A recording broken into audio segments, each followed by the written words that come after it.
क्योंकि बहू झूठ नहीं बोलती। सुधा और राकेश के 3 बेटे थे।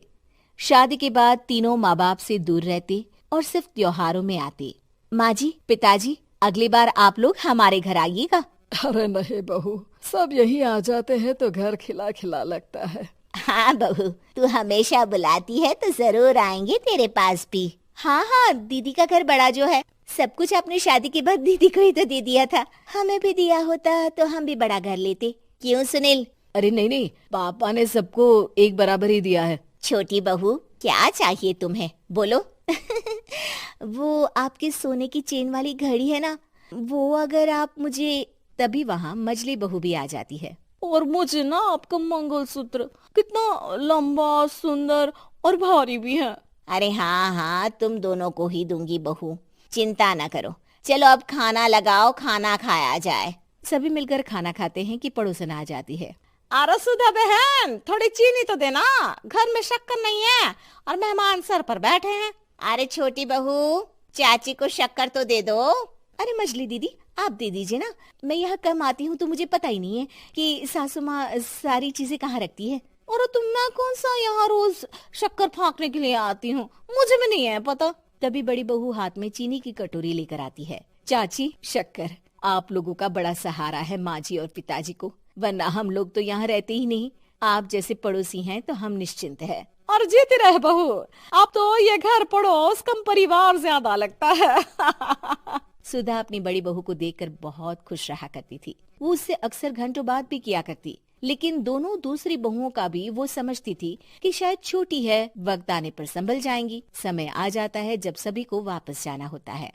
माँ जी, हम लोगों की फ्लाइट पहले है, हमें इजाजत दे। वो सास के गले लगकर चली जाती है। थोड़ी देर बाद छोटी बहू कहती है, माँ जी, मैं ना ये सोफे के कवर और चादरें ले जा रही हूँ, यहाँ तो ऐसी ही पड़ी रहेंगी। हाँ हाँ बहू, ले जा, और कुछ चाहिए तो बोल। और तो चाहिए बहुत कुछ, पर चलिए कोई बात नहीं, अगली बार ले जाऊंगी मैं। ऐसे ही मंजली बहू भी घर का बहुत सारा सामान ले जाती है। सभी के जाने के बाद सुधा राकेश से कहती है, घर कितना सूना लग रहा है ना। हाँ, और खाली भी। तुम्हारी दोनों बहुएं सब बटोर गई। अरे ठीक है ना, हम दोनों ही तो हैं, कितना सामान लगेगा, फिर उन लोगों की नई गृहस्थी, इतना मत सोचा करे। समय बीतता है। ऐसे ही हर साल त्योहारों में सुधा और राकेश के बच्चों की बहू आते और जाते वक्त ढेर सारा सामान पैक कर कर ले जाती। लेकिन कुछ ही सालों में सुधा का देहांत हो जाता है। पिताजी, आप यहाँ अकेले क्या करेंगे? हम लोगों के साथ चलिए। अरे नहीं नहीं बहू, इस घर में सुधा की यादें हैं, मैं उसे नहीं छोड़ सकता हूँ। अब तुम लोगों की माँ नहीं रही। देख लो, वैसे तो मैंने उसके जीते जी सब कुछ दे दिया है, लेकिन कुछ उसका पर्सनल कीमती सामान था जो ये है, ले लो। सामान में होती है एक घड़ी और एक मंगलसूत्र। माँ जी ने कहा था कि वो ये घड़ी मुझे देंगी। हाँ हाँ पिताजी, माँ ने सबके सामने ये घड़ी सरिता को देने के लिए कहा था। उठा लो सरिता माँ की घड़ी। अब क्या था, छोटी बहू फट से घड़ी उठा लेती है। और पिताजी, ये मंगलसूत्र तो माँ ने मुझे ही देने को कहा था, याद है ना? वो सभी की ओर इशारा करती है। तू भी ले ले ये हार बेटा, कोई बात नहीं। मंजली फटाक से हार उठा लेती है। ससुर बड़ी बहू की तरफ देखते हैं। तुझे क्या दूं बेटा? पिताजी, माँ ने एक चीज मेरे लिए भी रखी है। सभी के कान खड़े हो जाते हैं कि आखिर सास ने क्या रखा होगा बड़ी के लिए। अरे माँ जी तो दीदी से प्यार भी ज्यादा ही करती थी, हमेशा उनसे बात किया करती। जरूर कोई बड़ी और अपनी प्रिय चीज दी होगी दीदी को। और देख लेते हैं ना, वरना तो हम भी बराबर का बंटवारा करेंगे। हाँ हाँ, कर लेना बंटवारा। लेकिन बड़ी बहू बताओ तो, सुधा ने क्या रखा है तुम्हारे लिए?